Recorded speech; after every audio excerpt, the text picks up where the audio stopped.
이어서 경주 소식입니다. 인터넷신문 경주포커스 김종득 기자 만나보죠. 안녕하세요. 예, 안녕하십니까. 네, 경주시 선관위가 제22대 국회의원 총선에 출마했던 후보자 1명과 그 선거사무소 회계 책임자 등 3명을 검찰에 고발했다고요?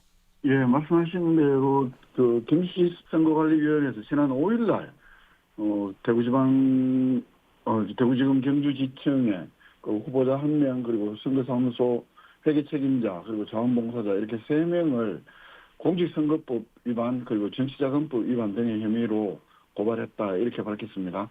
네, 구체적인 혐의가 뭡니까? 이 경주시 선관위에 따르면 그 A 후보 등은 제22대 국회의원 총선거에서 이 경주시 선거구에서 이 선거 비용 제한액이 2억 5,376만 3,200원인데요. 약 10% 그러니까 선거 비용 제한액의 10%를 초과 사용한 혐의입니다. 또 이 초과 사용한 금액을 숨기기 위해서 이 선거 비용을 축소 누락하기로 이렇게 공모를 하고 선관위에 허위로 회계 보고한 혐의입니다. 선거 비용 제한액의 200분의 1 그러니까 0.5%만 초과해도 이 처벌 조항을 두고 있는데요. 무려 10%나 초과한 것으로 이렇게 선관위가 보고 있어서 앞으로 검찰 수사 결과가 매우 주목되는 상황입니다. 네, 그러면 처벌 조항은 어떻게 됩니까? 이 관련 법률은 선거 비용 제한액을 초과하거나 또 선거 비용을 허위로 신고하는 것 두 개 다 매우 강력하게 처벌하도록 규정을 하고 있습니다. 이 공직선거법 제258조에 따르면 이 후보자나 회계 책임자 등이 선거 비용 제한액의 200분의 1 이상 초과해서 선거 비용을 지출하면 5년 이하의 징역 또는 2천만 원 이하의 벌금에 처한다고 규정을 하고 있고 네. 또 정치자금법 제49조 선거 비용 관련 위반 행위에 관한 벌칙 조항에서는 이 회계 책임자가 선거 비용의 수입 지출을 은닉하기 위해서 이 회계 보고를 하지 아니하거나 허위 기재, 위조, 변조 또는 누락할 경우에는 5년 이하의 징역 또는 2천만 원 이하의 벌금으로 처한다고 규정을 하고 있습니다. 네. 이 경시 선관위에서는 이 공직선거법에서는 선거 공정 그리고 선거운동의 기회 균등을 보장하기 위해서 선거 비용을 제한하고 있고 또 정치자금법에서는 정치자금과 관련한 부정을 막기 위해서 그 부정을 막기 위한 핵심 장치로 이 투명성을 두고 있는데 선거 비용 제한액 초과를 회피하기 위해서 허위로 회계 보고하는 등의 행위를 하는 것은 이 관련 취지를 무색하게 만드는 중대한 위법 행위다라고 밝혔습니다. 네. 경주시에서는 4년 전에도, 그러니까 4년 전 제21대 국회의원 총선거에서도 그 모 후보 선거사무소 관계자가 이 선거운동원을 허위로 등록한 뒤에 선거운동원에게 지급해야 되는 수당을 가로챈 혐의로 또 검찰에 의해서 기소가 되기도 했는데 어쨌든 두 번 연속으로 이런 선거 비용과 관련한 그 사법 처리가 이루어질 가능성이 매우 커 보여서 안타까운 일로 이렇게 평가가 됩니다. 네. 뭐 아무쪼록 공정하고 투명하게 선거가 이루어져야 하는데 참 안타깝고요.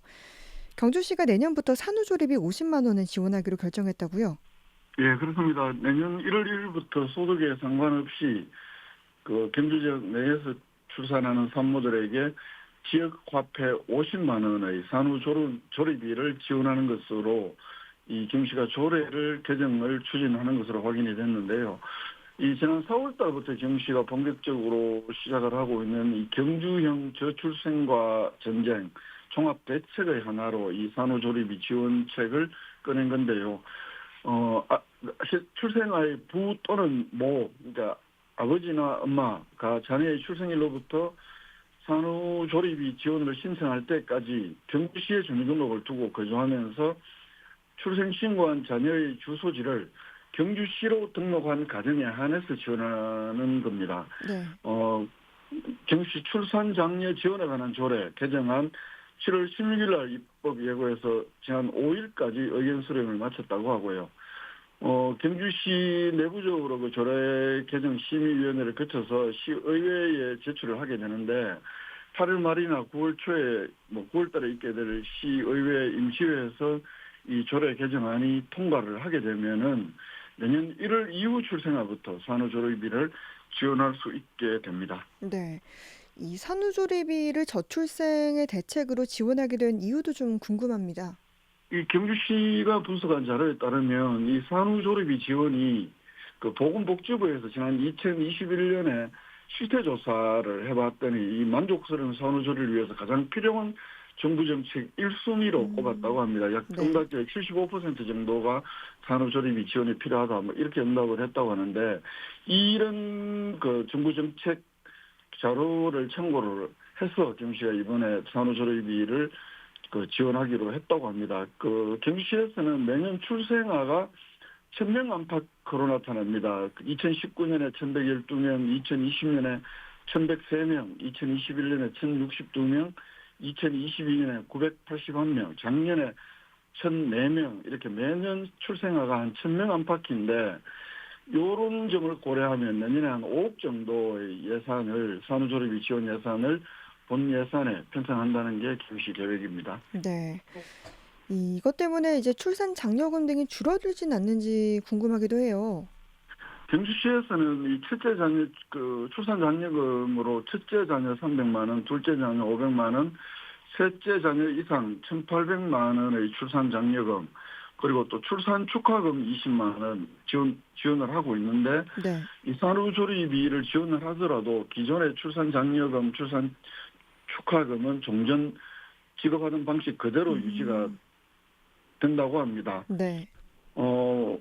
이 출산장려금의 경우에 만약에 경주에 주소를 둔 산모가 내년 1월 이후에 첫째 아이를 출산하게 될 경우에 출산장려금 300만 원, 출산축하금 20만 원, 산후조리비 50만 원, 총 370만 원 가까이를 지원을 받게 되는 셈입니다. 네.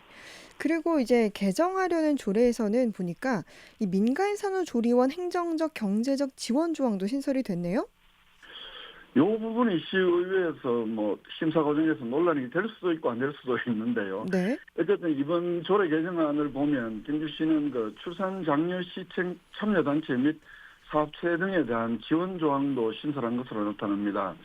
이 지역 사회의 출산 장려 분위기 조성을 위해서 이 민간 산후조리원이나 그 경주시의 저출산 대책에 참여하는 법인, 기관, 단체 등에 대해서 필요한 비용의 전부 또는 일부를 보조하거나 업무 수행에 필요한 행정적, 재정적 지원을 할 수 있도록 조례에 신설을 한 겁니다. 네.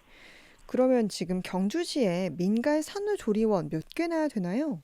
현재 경주시에서 운영 중인 민간 산후조리원은 하나뿐입니다.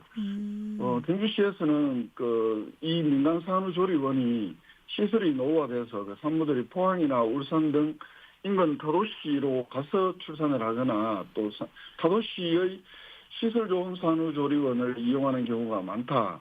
그래서 이 민간 산후조리원에 대해서 장비 설치비라든가 인건비 등의 예산을 지원하겠다는 이런 방침을 밝힌 바가 있고, 이번에 조례 개정에서 이 지원 규정을 신설한 것은 이런 판단에 따라서 그 근거를 마련한 것으로 보이는데요. 네. 작년에 그 경시 원래 4월달에 분석한 자료에 따르면 이 민간 산후조리원에 그 장비 설치비나 이런 걸로 한 1억 6,500만 원 가량 지원을 할 계획으로 그 보고서에 담겨 있는 것으로 확인이 되는데요. 네.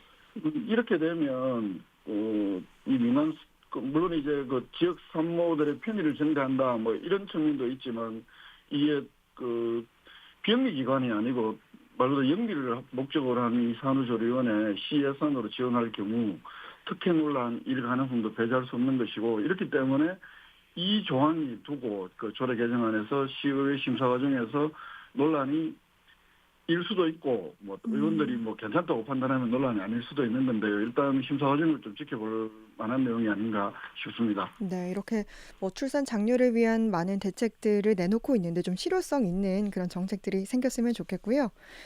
KT통신사 영업점을 지금 무더위 쉼터로 이용할 수 있다. 이 소식이 있네요.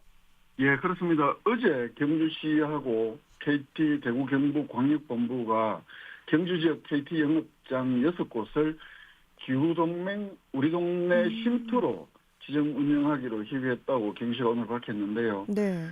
이 무더위뿐만 아니라 추위도 피할 수 있는 그런 시설로 이용을 하겠다는 개념으로 기후동맹 동행 쉼터라고 이름 붙였다고 하는데요. 네. 이 KT에서는 이 쉼터 방문객들에게 의자나 테이블 등 고객 휴식 공간도 제공을 하고 생수나 무더위 때는 부채도 제공을 한다고 합니다. 그리고 휴대폰 충전, 살균 서비스, 복사, 프린트 등 그 사무 편의 기능도 지원을 한다고 합니다.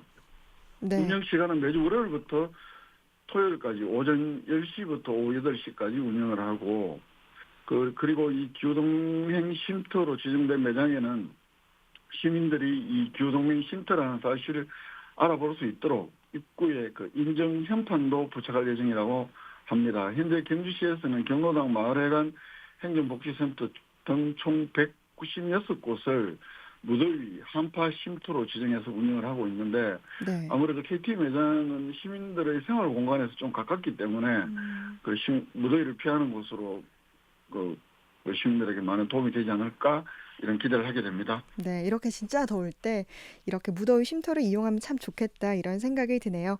예, 예. 네. 경주 소식 김종득 기자와 함께했습니다. 고맙습니다. 예, 고맙습니다.